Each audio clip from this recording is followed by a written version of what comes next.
7 de la mañana, 45 minutos. Como lo decíamos, se encuentra aquí Pavel Muñoz, asambleísta de Revolución Alfarista, presidente de la Comisión de Régimen Económico de la Asamblea Nacional. Como usted escuchaba, conversábamos con la ministra Eva García sobre este proyecto de ley orgánica para el fomento productivo, atracción de inversiones, generación de empleo y estabilidad y equilibrio fiscal. ¿Debe ser la comisión que usted preside la que trate, considere este proyecto dentro de la Asamblea?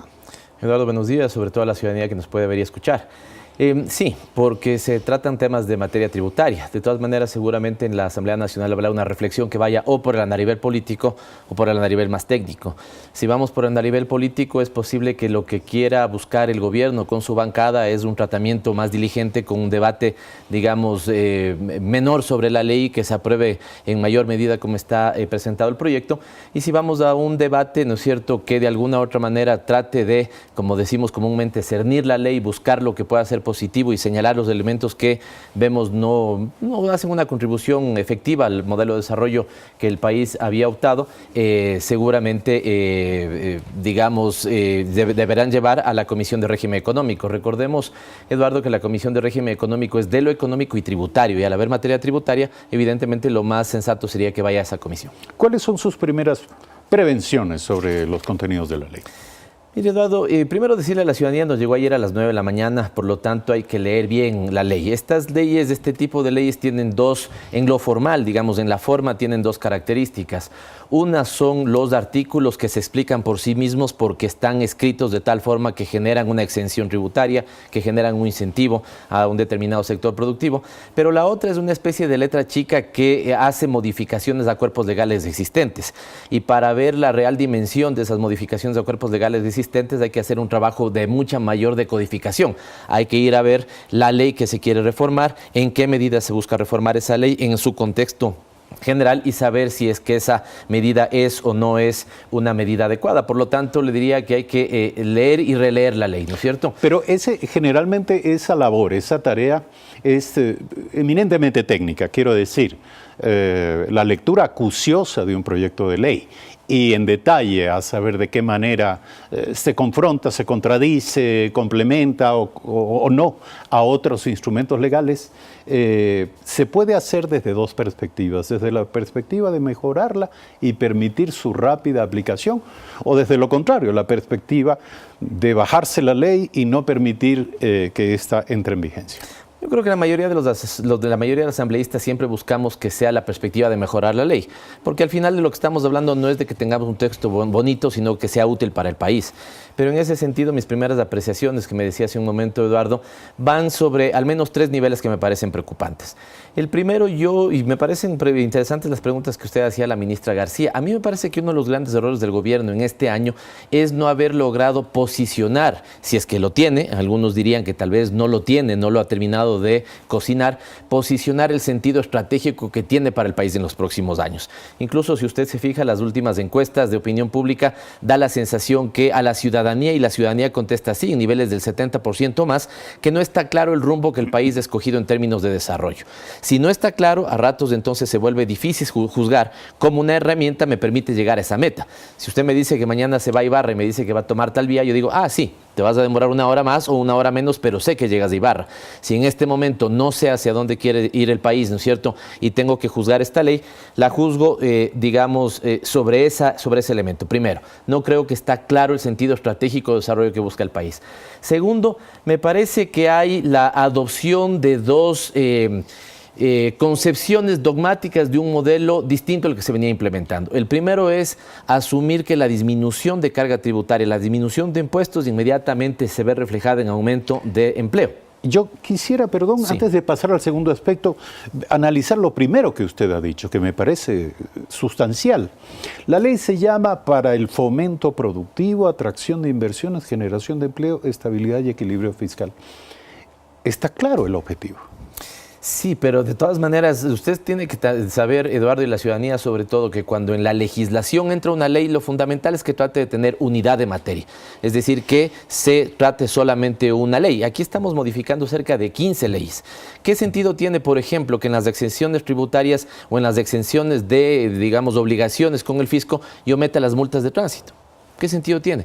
¿Qué sentido tiene que aquí yo plantee, por ejemplo, un incentivo a la jubilación de la Policía Nacional? ¿Qué sentido tiene que, por ejemplo, aquí, contrario a lo que se había hecho en una ley anterior, en la ley que había mandado el Ejecutivo, este es muy importante, me parece, para la ciudadanía? Recuerden que la ley anterior lo que se hizo, el tema central estuvo alrededor de la discusión de la eliminación de dinero electrónico en manos del Banco Central. Y se permitió que la banca privada, ¿no es cierto?, fomente aún más el tema de los mecanismos de pago electrónico, cosa positiva. Pero decíamos de manera aparejada, entonces, ¿por qué no le baja a la banca los costos financieros? La persona que en este momento sale, va al cajero, ¿no es cierto?, y saca un dinero, le cobran por sacar. Si imprime el ticket, le cobran por eso. Pero si me permite, eso no viene ocurriendo solamente desde que comenzó el presidente Lenín Moreno, ya ocurría antes. Sí, pero en un momento tiene que de alguna u otra manera esto bajar. Pero aquí está lo más sintomático, y es que la ley anterior obligaba entonces a que haya una revisión a la baja de esos costos financieros. La Junta de Regulación Monetaria Tributaria, que es la que tiene que tomar esa decisión, se reúne, toma la decisión, pero hace 2 meses, hasta esta fecha, ¿no es cierto?, eso no está publicado en el registro oficial. Es decir, la decisión ha sido tomada, pero el beneficio todavía no se le da a la ciudadanía. Bueno, pero esta ley, por ejemplo, solamente para cerrar, sí, esta ley, por ejemplo, vuelve sobre el tema de que no se reduzcan esas tarifas, sino que solamente se revisan. Entonces, me parece que en ese sentido, y solo para terminar mi idea primera inicial, es que esta idea de que inmediatamente disminuir impuestos y aumentar incentivos al sector del gran capital hace que se generen impuestos y amnistiar a deudores tributarios. Empleo, y amnistía hace que se genere empleo, yo creo que es algo que hay que revisar. Y la otra que es de mucha preocupación es que me parece que se asume este dogma del déficit fiscal a cero. Hay una norma que está planteada aquí que es muy complicada. Se plantea que no haya déficit en el ejercicio primario. En buen romance, digamos que cuadren los ingresos y los egresos y que no haya déficit. Pero esto es básicamente decirle a la ciudadanía que vamos a llevar a cero la inversión pública. Y cuando hemos tenido un modelo económico que de alguna u otra manera ha incentivado al sector privado, también como motor, o poniendo como uno de los motores a la inversión pública, esto podría generar un frenazo en la economía, ¿no es cierto?, difícil de que pueda ser superado sin grandes dificultades. Pero bueno, el objetivo de tener déficit cero, de alguna manera, si me permite una analogía, una comparación, usted tiene que controlar la fiebre en un enfermo. Cualquiera que tenga cerca de 40 grados de fiebre demanda medidas antifebriles, ¿verdad? Pero no es lo mismo tener fiebre cuando tiene una simple gripe que tener fiebre cuando tiene un cáncer terminal. Entonces, habría que decir que una cosa es el déficit fiscal en un contexto relativamente manejable y otra en un nivel prácticamente inmanejable, como asumo yo es la situación fiscal del país. Le voy a responder de 2 maneras, Eduardo. La primera es que estoy de acuerdo. Entonces, si usted quiere controlar déficit fiscal, los indicadores de estos meses ya deberían dar cuenta de que el plan de austeridad que se planteó efectivamente ha generado ahorros. Pero si uno ve lo que ha pasado... Probablemente no tantos. No, de hecho, no. De hecho, los gastos corrientes han subido y los gastos de inversión han bajado. Y esta no es una buena fórmula. Lo ideal sería que usted, por último, baje los dos. Baje los corrientes y baje los de inversión. Pero querer llevarlos de inversión al cero al final del día es decir, no vamos a hacer carreteras, no vamos a hacer hidroeléctricas, no vamos a hacer escuelas. Al menos no en la magnitud de la chequera saudita de la que dispuso el gobierno del presidente Correa. El problema es que en esta ley usted está diciendo no de ninguna forma. Y esta es la segunda forma en la que le iba a contestar. Si usted tiene, digamos, 5 herramientas de política pública, pero no las quiere utilizar 2, no las utilice. Pero no se corte, ¿no es cierto?, 2 herramientas útiles, digamos, en la medida de una ley. Porque este regreso a las medidas macrofiscales, ¿no es cierto?, este regreso, vuelve el tema de los fondos de estabilización. Es decir, lo que estamos diciendo es que para cubrir programas sociales solamente deberá haber excedentes en la venta de petróleo. Y la gran pregunta es, si no hay excedentes en la venta de petróleo, ¿las necesidades de la población se acaban? No, las necesidades de la población siguen ahí, haya o no haya excedente petrolero. Si usted vuelve, digamos, insisto, a estas miradas que a veces me parecen dogmáticas de decir, tenemos que controlar el déficit totalmente. Y entendamos una cosa, en una economía dolarizada, y esto sí respaldo de la ministra Eva García en la entrevista anterior, una economía dolarizada tiene que exportar más de lo que importa. Por lo tanto, su talón de Aquiles es la balanza comercial, no necesariamente el déficit fiscal. Por lo tanto, Eduardo, me parece que hay que desmenuzar bien la ley. Mi primera impresión es que no se ve una ley, digamos, con grandes elementos positivos. Además, hay un elemento, y es que esto, lastimosamente... Pero esto lo tiene que juzgar usted desde la lógica de un asambleísta en la Asamblea Nacional, o tiene que medir también la reacción de los actores económicos, que son los verdaderos protagonistas Sí, pero del fomento productivo. Pero ahí hay dos elementos. Uno es que si usted pone aquí un conjunto de incentivos, no le van a decir que no.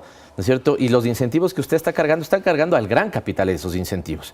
¿Ya? Otro elemento, por ejemplo, porque varias de estas cosas ya estaban en el Código Orgánico de Comercio y Producción, de Fomento a la Producción, el famoso COPSI del periodo anterior. Es decir, hay algunos incentivos que ya están. Pero ¿qué es lo que pasa? Antes los incentivos, por ejemplo, estaban para el resto del país, no para Quito y Guayaquil. Hoy se incorporan a Quito y Guayaquil. Positivo, sí, pero seguramente lo que usted va es a concentrar capital nuevamente en esos dos polos de desarrollo. Usted vuelve a incrementar, digamos, algunos incentivos al capital industrial. Eso me parece interesante. El problema sería, bueno, que a esto, en una lógica de hacerle elementos constructivos a esta ley, le aparejemos de metas o incentivos de desarrollo. Si yo como Estado, ¿no es cierto?, voy a renunciar de que usted me pague el impuesto a la renta en 10 años, está bien que yo le pida, mire, entonces, ¿por qué no se compromete usted en esta meta de generación de empleo? Pero entonces aquí están los incentivos y no los requisitos de desempeño. Ahora, asumimos que esto será materia de una reglamentación. Una cosa es la ley, otra es su reglamento. Nunca hay que hacer leyes reglamentarias, pero tampoco hay que caer en el otro extremo. Y aquí, por ejemplo, hay una cosa, le pongo un ejemplo con el cual caemos en el otro extremo. Se plantea la reducción paulatina del impuesto a la salida de capitales. Bueno, sobre la base de que la economía vaya dando signos de que puede haber esa eliminación. Pero usted le está dando la facultad al ministro de Economía para que tome esa decisión.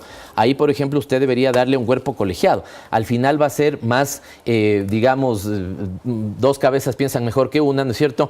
La lógica de comercio exterior, la lógica del Ministerio de Economía, la lógica de tributos, la lógica de la planificación, puede de alguna u otra manera ser un cuerpo colegiado que hoy existe, que es el Consejo Tributario, el que pueda tomar esa decisión. No necesariamente que quede en una sola cartera de Estado. Entonces son estos elementos que me parece deberían ser modificados, mejorados en una ley, pero al final del día, tal vez esto un elemento final. Para cerrar, por favor. Sí, porque yo creo que lo que debemos hacer es evaluar si habían incentivos.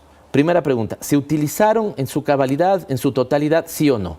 Si no se utilizaron, veamos con el sector productivo por qué no se utilizaron y busquemos a eso mejorar. Pero de alguna u otra manera me parece que seguimos pensando que todo incentivo puesto en una ley inmediatamente genera un beneficio económico o de generación de empleo, y en estos años eso no se ha podido ver con, digamos, a cabalidad. Así que eso es un tema que me parece debería ser bueno en el debate. Analizar qué incentivos había, si se utilizaron o no, cómo mejorar esos incentivos antes necesariamente de ampliar el abanico de incentivos. Gracias a Pavel Muñoz. Valoramos el espíritu de aporte y constructivo de este diálogo sobre este proyecto de ley orgánica para el fomento productivo, atracción de inversiones, generación de empleo y estabilidad y equilibrio fiscal. Gracias por aceptar la invitación. Siempre. Queremos decirles 7 de la mañana con 57 minutos, pero prevenimos a nuestros compañeros, a nuestro director, que vamos a extendernos un poco más, algunos minutos en este noticiero, porque luego del siguiente corte estaremos aquí conversando con un experto en aeronavegación, ex oficial de la FAE, piloto de helicópteros y ex funcionario de la empresa Aeromaster, la compañía que vendió el helicóptero al Cuerpo de Bomberos de Quito en un cuestionado proceso que ha sido, como decíamos, materia de investigación por parte de la Contraloría General del Estado y del CERCOP. Estén atentos, ya volvemos.